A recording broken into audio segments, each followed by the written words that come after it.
Thank you, Chair, through my governor. The objection being raised is breach of Article 229, Sub-Article 4 and 8. The two sub-articles of the Constitution relate to timelines given to the Auditor General within which to audit and submit accounts of county governments. Let me read. The section is in one line. It's in mandatory terms, and it reads that within 6 months after the end of each financial year, the Auditor General shall audit and report in respect of that financial year on the accounts of national and county governments. That is sub-article 4 of 229, read together with Article 229, sub-article 8. I can read it. It's in another one line, which says, within 3 months of receiving an audit report referred to under subsection 1, Parliament or the relevant county assembly shall debate and consider the report and take appropriate action.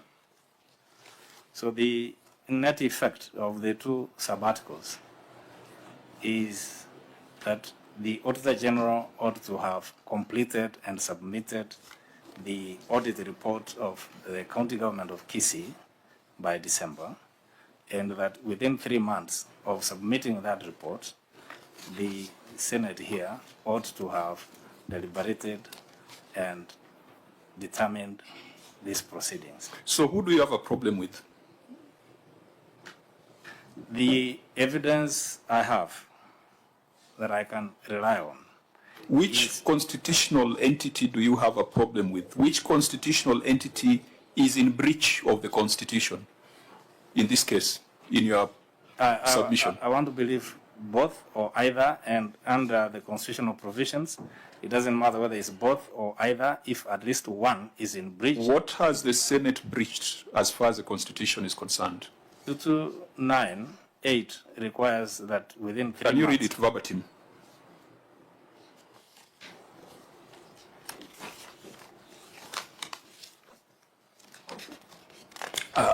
Council, as you prepare to read, you will also address us on retroactive applicability of that decision. You will point us to the paragraph where the judge says that all previous audits are now declared illegalities. I think let's first stick to, because here you are at the Senate, I am not going to answer for the Office of Auditor General. I'm going to take responsibility for the omissions or commissions of the Senate. So read 2298. It says, within 3 months of receiving an audit report referred to under subsection 1, Parliament or the relevant county assembly shall debate and consider the report and take appropriate action. Where has Parliament breached that provision? The invitation we received, the first invitation to deal with this. Who tells you that that invitation was a first instance where Parliament was dealing with this report? Have you looked at the covering schedule? When was this report tabled in Parliament? Well, you said... When was the report tabled in Parliament? I don't have the evidence. If you don't have that, then you are engaging in speculation, my friend. That would deal with 2294 concerning the timelines within which the... No, Wakili. If a matter is expressed in terms of a time period, if you do not know the start date, can you really talk to us about breach of the Constitution? You have said yourself you don't know when the reports... Just a minute. I have one... Do you know when the reports were tabled in Parliament? Yes or no? It's a simple question. I don't, and that is then therefore you cannot know whether it is out of time if you don't know the date in which it was tabled. That is insofar as you're dealing with the... Correct, and that is the question the chair is asking you. Let me clarify this, because this is a no-brainer. I see where you guys are going to, but we are not going to allow you to go there. This report for the year ended 30th June 2023 was laid on the table of the Senate by the Deputy Majority Whip on 21st of March 2024. Was that within the 3 months required of Parliament, according to Article 2298? Yes. What does tabling mean? It means the matter was brought before Parliament. What does the Constitution require us to do? It requires us, within 3 months after receiving an audit report, Parliament or the County Assembly shall debate, consider the report, and take appropriate action.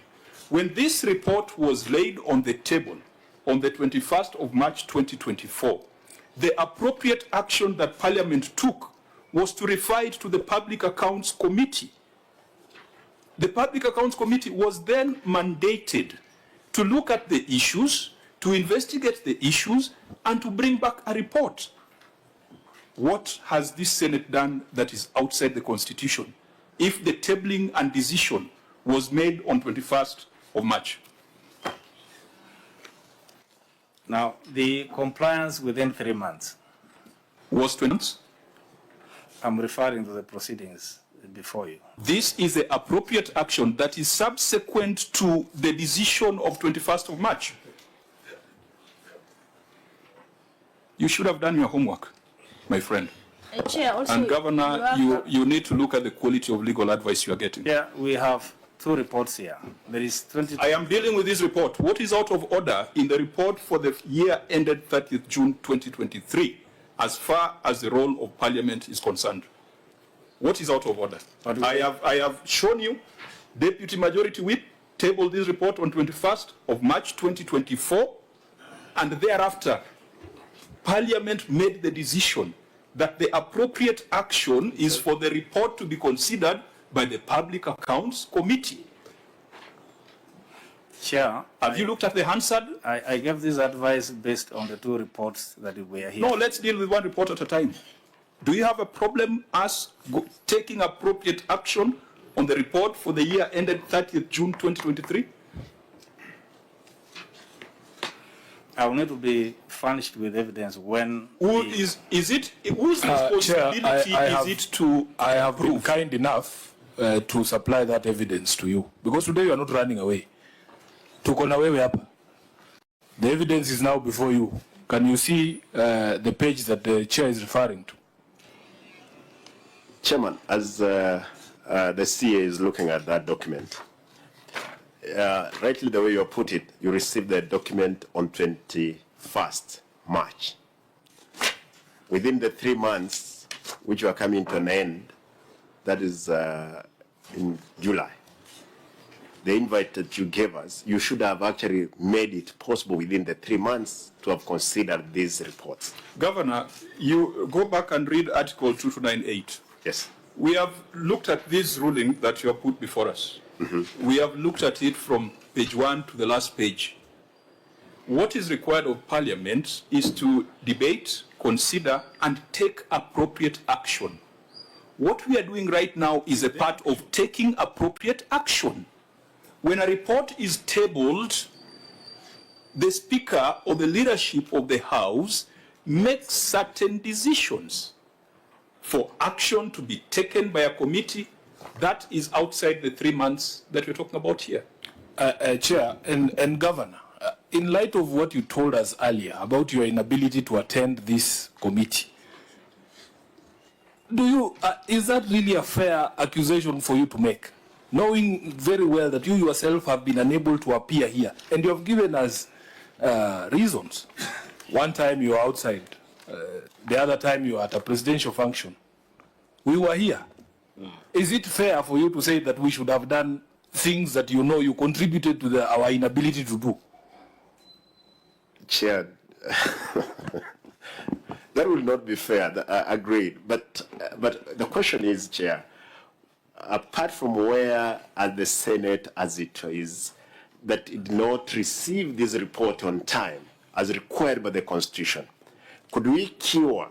That's the question, Chair, again. I want to... Okay, let me ask you, Governor. When did you submit your financial statements to the Auditor General? It must have been submitted on time, Chair. No, it's not a speculation, because you guys are prepared with the facts. Yeah.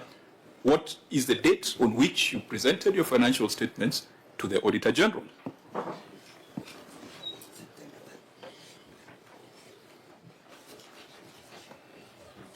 Can I have my copy back, Wakili, if you are done? Chair, I'm told 30th September. Where are you reading that? You Can you